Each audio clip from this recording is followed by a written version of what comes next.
Le retour de Siana n'avait pas apaisé les craintes. Certes, certains avaient entendu ses paroles et reconnu en lui un courage nouveau, mais d'autres continuaient à le voir comme un présage de malheur. Et bientôt, un mal étrange frappa Katora. Tout commença par une fièvre qui toucha les enfants. Ils perdaient leur force, leurs joues devenaient pâles, et leur respiration se faisait courte. Puis les adultes furent atteints à leur tour. Les champs noircissaient prématurément, les bêtes s'affaiblissaient. Une inquiétude grandissante se répandit dans tout le village. Les habitants, démunis, cherchèrent une explication. Comme toujours, leurs regards se tournèrent vers Siana. Onaru, dont la haine ne faiblissait pas, profita de l'occasion. Sur la grande place, il s'écria « Voyez, depuis qu'il est revenu, nos enfants dépérissent, nos récoltes se meurent.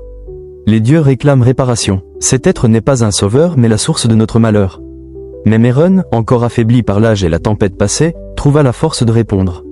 Sa voix claire s'éleva au-dessus de la foule. « Non, ce n'est pas une punition. C'est une épreuve, et je crois que Siana en détient la clé. » Ces mots semèrent le doute. Comment celui que tant redoutait pouvait-il aussi incarner un espoir? Cette nuit-là, Siana fit un rêve qui marqua un tournant.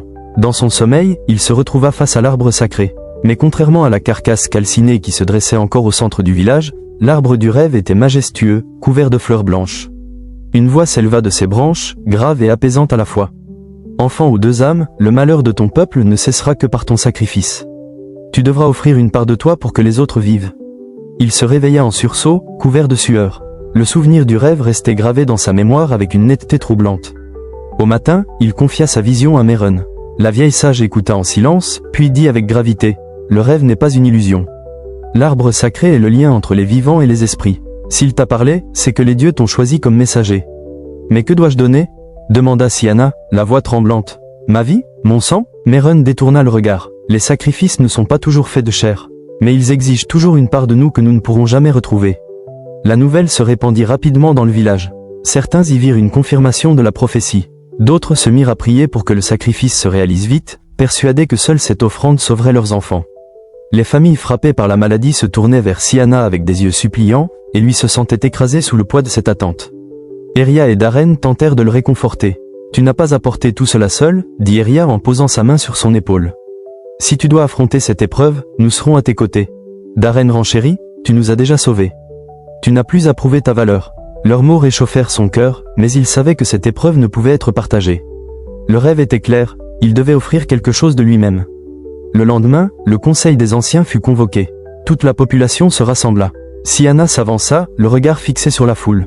Sa voix était ferme malgré la peur qui l'habitait. L'arbre sacré m'est apparu en songe. Les esprits réclament un sacrifice. Je dois offrir une part de moi pour que ce fléau cesse. Un murmure parcourut la foule. Certains tombèrent à genoux, priant. D'autres pleuraient. Onaru, le visage triomphant, s'écria « Enfin, les dieux réclament sa disparition. Qu'il donne sa vie, et nous serons libérés. » Mais Siana secoua la tête. « Non, ce sacrifice ne sera pas une punition ni une exécution. Ce sera un don. Je ne sais pas encore ce que je devrais offrir, mais je le ferai. Non pas parce que vous m'y contraignez, mais parce que je choisis de le faire. » Un silence impressionnant suivit ces paroles. Même Maelor, le doyen, sembla troublé par tant de détermination. « Si tel est ton choix, dit-il enfin, alors nous préparerons le rituel. Que les esprits guident ta main. » Cette nuit-là, Siana se rendit seule au centre de l'arbre sacré. Le vent soufflait doucement, et les étoiles brillaient avec une intensité inhabituelle. Il s'agenouilla et murmura « Pourquoi moi? Pourquoi dois-je toujours être celui qui porte le poids ?» Le silence lui répondit d'abord, puis un souffle d'air fit vibrer les herbes autour de lui. Une pensée, douce et implacable, résonna dans son cœur. « Parce que tu es né pour unir ce qui est brisé. Et toute union exige un prix. » Il comprit alors que le sacrifice à venir ne serait pas une fin, mais une transformation. Mais laquelle? Il l'ignorait encore. Tout ce qu'il savait, c'est que l'heure approchait, et que rien ne serait plus jamais comme avant. Le jour du rituel approcha avec une solennité inhabituelle. Depuis l'annonce du sacrifice, le village entier semblait retenir son souffle. Les malades dépérissaient, les champs restaient stériles, et l'air se chargeait d'une tension presque palpable. Tous savaient que ce moment déciderait du sort de Katora. À l'aube, les tambours résonnèrent pour convoquer le peuple sur la grande place, au pied des restes de l'arbre sacré. Ses branches calcinées pointaient vers le ciel comme des doigts accusateurs. Autour de lui, on avait disposé des pierres blanches et des jarres d'eau pure, symboles de purification. Des herbes brûlaient, libérant une fumée épaisse qui montait vers les nuages. Siana s'avança, vêtu d'une tunique simple, les cheveux libres, le visage grave. Il n'était plus l'enfant apeuré que l'on avait chassé, mais un être transformé par l'exil, les épreuves et la prophétie. Ses pas résonnaient comme ceux d'un guerrier marchant vers sa destinée. À ses côtés se tenaient Eria et Darren, refusant de l'abandonner. Meren, appuyé sur son bâton, les rejoignit également. Sa voix tremblante mais ferme s'éleva. Ce rituel ne sera pas un acte de haine, mais un acte de lumière. Souvenez-vous-en. Maelor, le doyen, prit place devant l'assemblée. Peuple de Katora, nous sommes réunis pour entendre les dieux à travers l'enfant aux deux âmes. Si son sacrifice est accepté, que la maladie cesse et que la fertilité revienne. Si ce n'est pas le cas, nous saurons qu'il n'était pas celui que la prophétie annonçait. Les villageois retinrent leur souffle. Onaru, placé parmi les anciens, observait avec des yeux brûlants, persuadé qu'il assisterait à la fin de l'enfant qu'il haïssait depuis toujours. Siana s'agenouilla au pied de l'arbre brûlé. Dans ses mains, il tenait le couteau que Kael lui avait offert, celui dont le manche portait des symboles anciens. Son cœur battait avec force, mais son esprit était clair.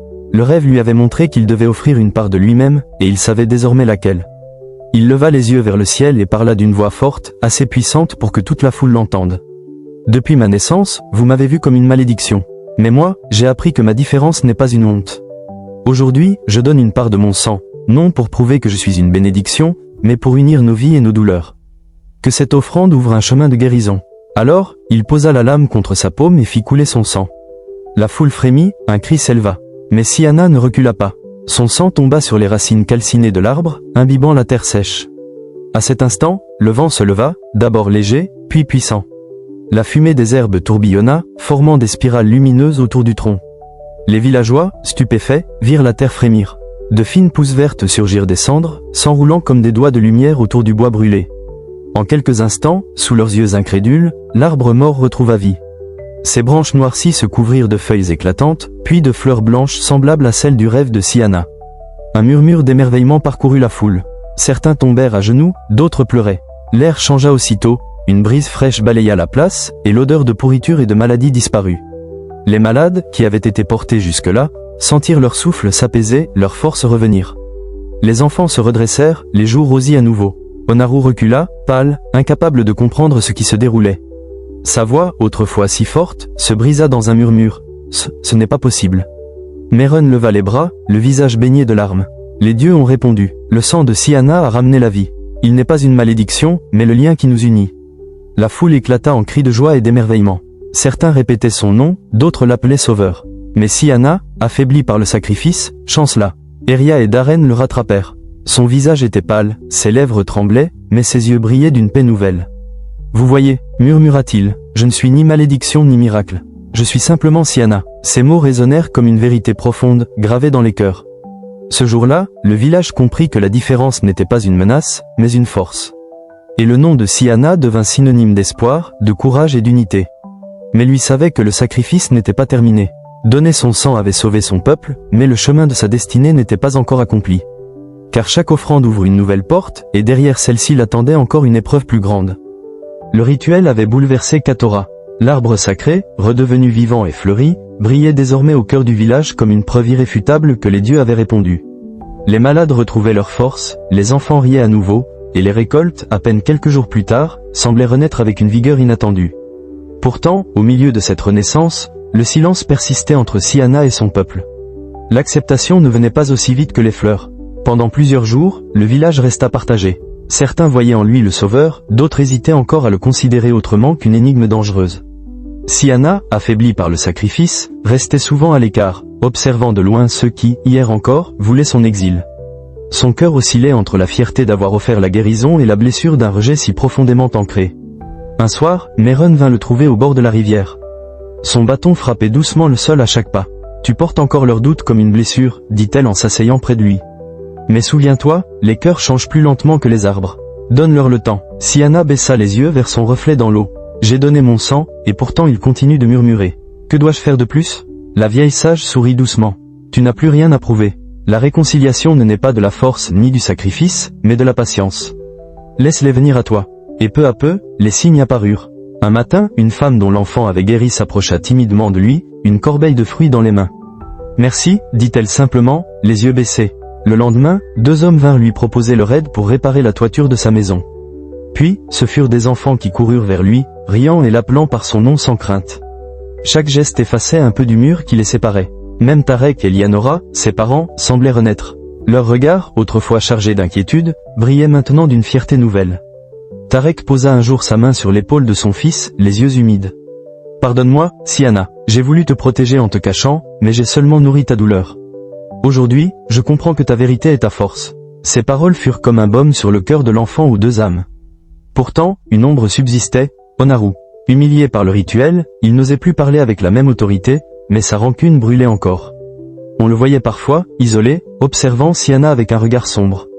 Sa voix n'avait plus la force d'autrefois, mais son silence laissait deviner qu'il n'avait pas totalement renoncé à son hostilité. Un soir, alors que le village célébrait la guérison retrouvée autour de danses et de chants, Onaru s'approcha de Siana. Les deux se retrouvèrent face à face, sous les branches lumineuses de l'arbre renaissant. Le vieil homme avait perdu de sa prestance, ses yeux autrefois flamboyants étaient voilés de fatigue. « Tu crois avoir gagné, dit-il d'une voix basse. Tu crois que cet arbre et ce peuple sont à toi. Mais tu n'es toujours pas comme nous. Et jamais tu ne le seras. » Siana le regarda longuement. Son instinct lui soufflait de répondre avec colère, mais il sentit qu'un autre choix s'offrait à lui. « Tu as raison, Onaru. Je ne suis pas comme vous. Et je ne le serai jamais. Mais c'est justement pour cela que je peux être le lien entre vous. Ma différence n'est pas un mur, mais un pont. » Le vieil homme resta silencieux. Pour la première fois, ses lèvres tremblèrent, comme s'il cherchait une réplique qu'il ne trouvait pas. Puis, sans un mot de plus, il tourna le dos et s'éloigna. Cette scène marqua une étape décisive. Siana comprit que la réconciliation ne signifiait pas convaincre tout le monde, mais créer un espace où la peur n'avait plus le dernier mot. Même ceux qui refusaient de l'accepter devaient désormais vivre dans un village transformé par sa lumière. Les semaines passèrent, et peu à peu, la méfiance se dissipa. Le nom de Siana fut prononcé non plus avec crainte, mais avec respect. Les anciens, autrefois hésitants, commencèrent à l'inviter aux délibérations du conseil. Il n'était plus l'enfant à juger, mais une voix à écouter. Un soir, sous les fleurs blanches de l'arbre sacré, le village entier se réunit. Les tambours résonnaient, les chants s'élevaient, et les visages reflétaient une joie sincère. Meren s'avança et déclara « Aujourd'hui, nous célébrons non seulement la guérison de Katora, mais aussi notre unité retrouvée. Et nous devons cela à celui que nous avons trop longtemps rejeté. » Les voix s'élevèrent en chœur, appelant le nom de Siana. L'enfant sentit alors que la blessure profonde qui avait marqué son existence depuis sa naissance commençait enfin à se refermer. Cette réconciliation n'effaçait pas les douleurs passées, mais elle ouvrait un chemin nouveau.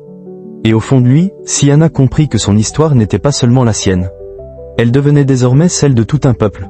Le temps passa, et Katora changea peu à peu de visage. L'arbre sacré, jadis carbonisé, s'élevait maintenant majestueux, ses branches couvertes de fleurs blanches qui illuminaient la place centrale à chaque saison. Les rires des enfants, autrefois étouffés par la maladie, résonnaient à nouveau entre les ruelles. Les récoltes, fertiles, donnaient au village une prospérité que nul n'avait connue depuis des années.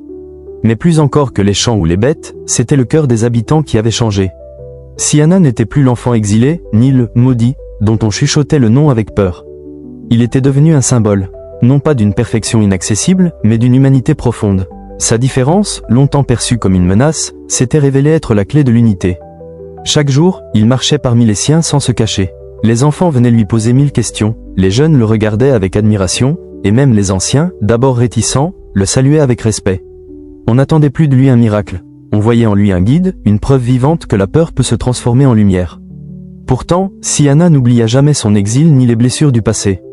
Plutôt que d'en vouloir à ceux qui l'avaient rejeté, il choisit d'enseigner ce que ces épreuves lui avaient appris. Souvent, il rassemblait les enfants sous l'arbre sacré et leur racontait son histoire. Il ne parlait pas avec rancune, mais avec vérité. « Vous voyez, disait-il, il y aura toujours des voix qui vous diront que vous n'êtes pas assez ou que vous êtes trop différent. Mais souvenez-vous, votre différence peut être votre plus grande force. » Un jour, Maelor, le vieux doyen, déclara publiquement que Siana devait siéger parmi les conseillers du village. Ce fut un moment historique, l'enfant jadis jugé et exilé était désormais appelé à guider le peuple. Lors de la cérémonie, Meren, la vieille sage, posa son bâton entre ses mains et dit « Ce bâton a soutenu mes pas pendant des décennies. Aujourd'hui, il sera le tien, car tu es la preuve que la sagesse naît de la douleur transformée en amour. » Le peuple acclama, et les larmes coulaient sur le visage de Lianora et Tarek, fiers de voir leur enfant enfin reconnu pour ce qu'il était vraiment. Mais au-delà des honneurs, Siana restait fidèle à son essence. Il n'aspirait pas au pouvoir ni au titre. Ce qu'il désirait, c'était transmettre. Chaque geste de sa vie devint un enseignement. Aider un fermier à reconstruire sa maison, consoler une veuve, écouter les peurs d'un enfant. Par sa présence seule, il rappelait à chacun que la véritable force ne réside pas dans la conformité, mais dans le courage d'être soi. Onaru, lui, ne retrouva jamais l'influence qu'il avait autrefois. Vieillissant, il se retira dans le silence. Certains disaient qu'il regrettait, d'autres qu'il restait prisonnier de sa rancune. Mais même lui, dans ses derniers jours, fut vu s'agenouillant sous l'arbre sacré, comme s'il cherchait enfin la paix. Les années s'écoulèrent, et une nouvelle génération grandit, celle qui ne connut jamais le rejet de Siana mais seulement son héritage. Pour eux, il n'était pas l'enfant aux deux âmes, mais le guide qui avait ramené la lumière. Un soir, alors que le soleil se couchait derrière les collines, Siana s'assit seule au pied de l'arbre sacré. Le vent soufflait doucement, faisant danser les fleurs blanches autour de lui. Il pensa à son chemin, à la peur, à l'exil, au sang versé, et au peuple qui désormais l'acceptait.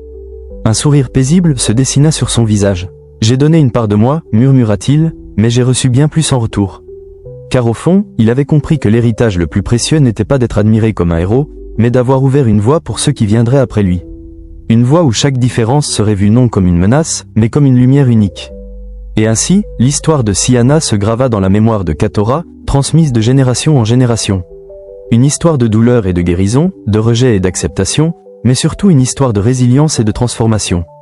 Car même lorsque les fleurs de l'arbre sacré tomberaient au sol et que le vent emporterait les voix du présent, son nom continuerait de résonner comme un écho intemporel, celui d'un enfant qui avait uni un peuple en choisissant de rester fidèle à lui-même.